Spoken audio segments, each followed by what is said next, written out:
Assalamualaikum warahmatullahi wabarakatuh. Ketemu lagi dengan saya Dr. Asjuruf Rinovi SPKKH dan Rumah Sakit Harapan Bunda serta Bunda Skin Clinic. Kali ini kita akan berdiskusi seputar pertanyaan mengenai perawatan estetik kulit di masa pandemi. Oke, baik, kita akan masuk ke pertanyaan-pertanyaannya. Kita mulai dari yang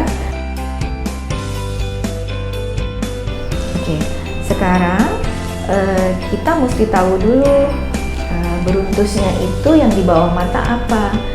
Ada yang iritasi, jadi dermatitis di sekitar mata, di sekitar kelopak mata. Kemudian juga memang ada yang dia penyakit, misalnya timbunan lemak di sana.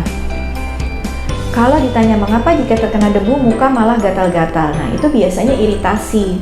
Ya, jadi kulitnya kering, kurang lembab, gampang teriritasi. Sementara pakai sabun muka jadi timbul jerawat.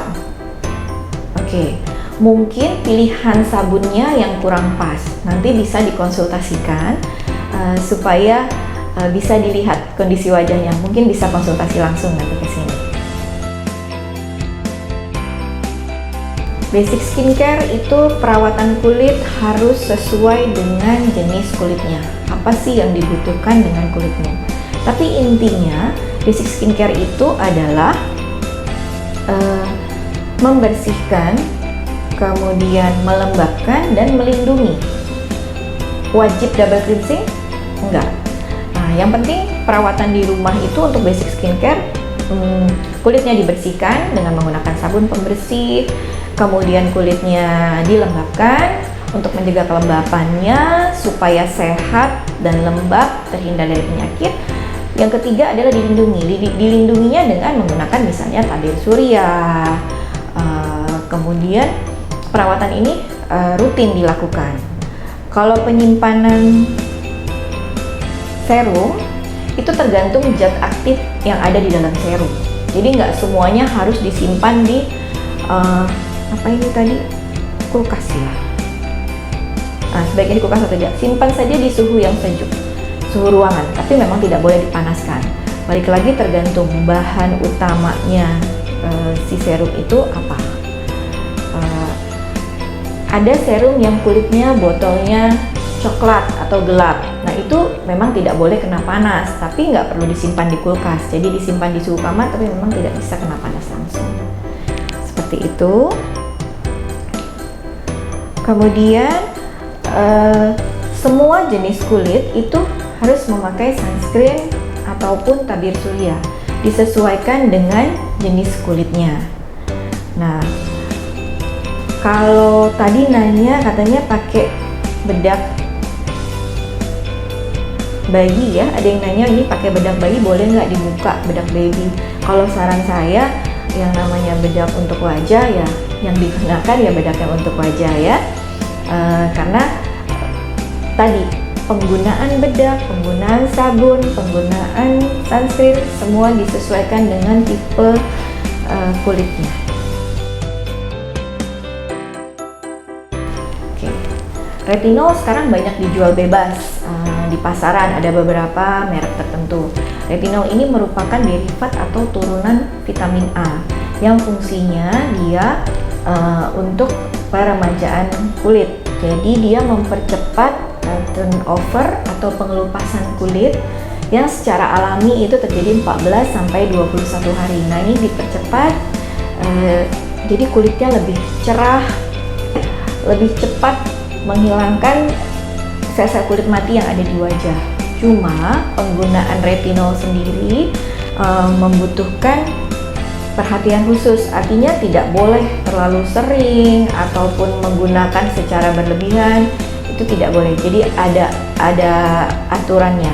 Dan retinol tidak boleh digabung dengan perawatan tertentu karena efeknya jadi bisa sangat iritatif atau iritasi. Biasanya gejala iritasinya nyeri, perih. Nah, jadi kalau mau menggunakan retinol dulu.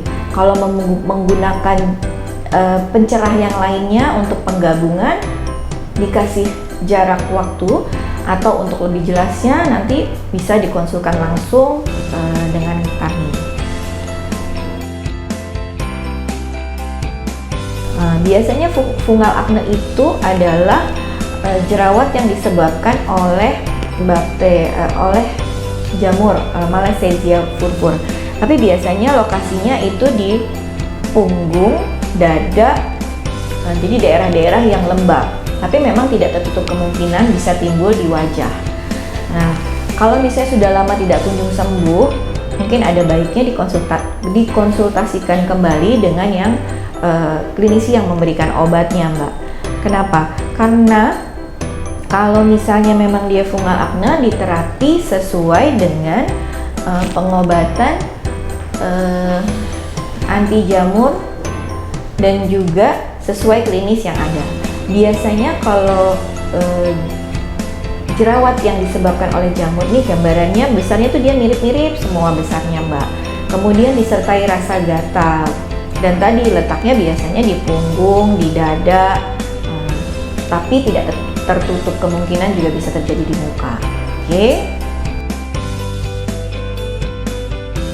Area T-zone itu kalau kelenjar minyaknya mau dihilangkan tidak bisa, tapi bisa dilakukan perawatan yang disesuaikan dengan kondisi wajahnya tadi. Jadi dibersihkan dengan sabun, perawatan dengan dilindungi dengan tabir surya yang sesuai dengan tipe kulitnya Pak Agus Muhaimin.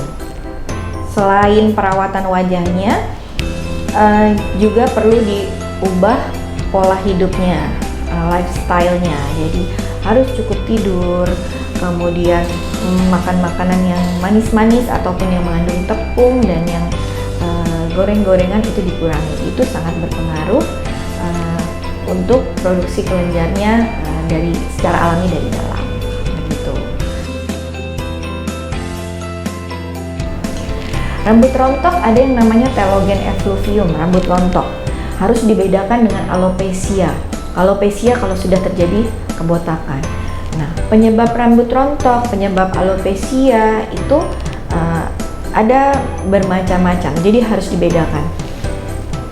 Misal sakit yang dalam jangka waktu lama, demam tinggi, minum obat dalam jangka waktu lama, itu bisa menyebabkan timbulnya rambut rontok sehingga timbul kebotakan. Ada juga rambut yang memang alopecia, jadi sudah ada faktor genetiknya, tidak ada yang sakit berat atau tidak ada demam tinggi atau minum obat dalam jangka waktu lama, dia timbul, bisa seperti itu.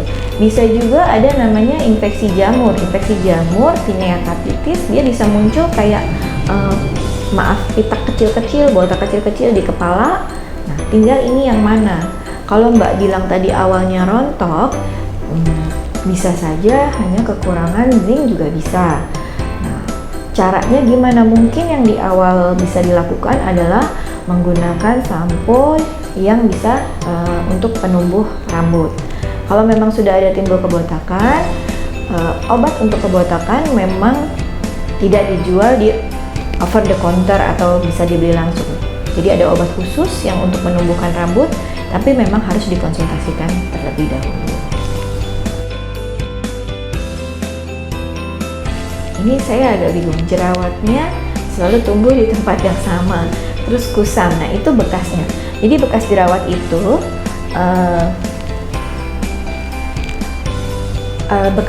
itu ada yang dia menjadi kehitaman, ada yang menjadi kemerahan, ataupun kulitnya ada yang seperti menjadi bopeng-bopeng. Nah, tinggal sekarang tergantung ini jerawatnya jenis yang mana. Apakah di satu tempat itu hanya satu atau di banyak tempat untuk Pak Iyam Praswidi.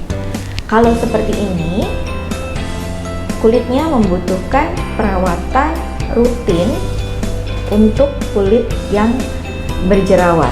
Kalau memang masih ada jerawatnya, kita obati. Tapi kalau misalnya tinggal bekas-bekasnya, bisa juga nanti diobati dengan krim ataupun obat yang untuk mempercepat menghilangkan hiperpigmentasi pasca inflamasi atau kehitamannya tadi. Oke. Terima kasih untuk Pak Iwan Prasidi.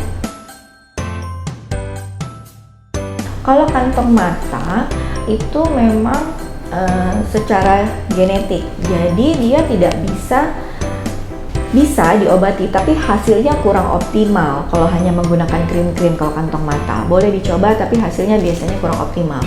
Tindakan yang paling pas untuk kantong mata yang berlebih adalah namanya blefaroplasti. Blefaroplasti itu dilakukan operasi untuk mengurangi kulit di sekitar kantong mata yang dianggap besar tadi dengan prosedur tertentu. Tapi kalau misalnya untuk menghilangkan kehitamannya, keriput di sekitar kelopak mata, itu bisa menggunakan krim atau serum tertentu yang biasanya mengandung bahan-bahan yang mencerahkan. Ya, krimnya bisa dipakai lotion yang fungsinya melembabkan, menjaga struktur atau barrier kulitnya menjadi seperti semula. Kalau ada tindakan yang mempercepat untuk menghilangkan kehitamannya, ada. Bisa dilakukan tindakan peeling, yaitu dengan mengoleskan zat kimia supaya terjadi pengelupasan sehingga kehitamannya lebih cepat hilang. Bisa juga dengan menggunakan IPL dengan intense pulse light, jadi menggunakan energi cahaya, dan juga bisa menggunakan laser toning atau NDA. Oke. Untuk tindakan khusus itu harus konsultasi terlebih dahulu. Sangat boleh sekali kalau mbaknya main ke BSC, beberapa atau sebagian besar teman-teman yang datang ke sini, mereka suka bawa produk. Dok, saya boleh nggak pakai ini isinya apa, ini isinya apa. Itu boleh. Dok, boleh nggak saya combine dengan terapi yang dari Bunda Skin Clinic? Biasanya saya lihat dulu isinya apa. Oh, boleh.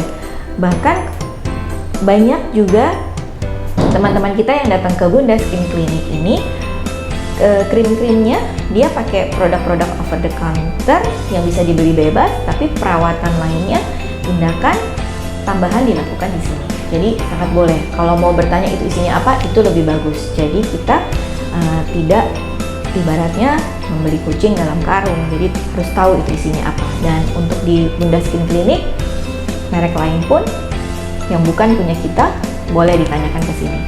Oke. Mudah-mudahan bermanfaat untuk kita semua.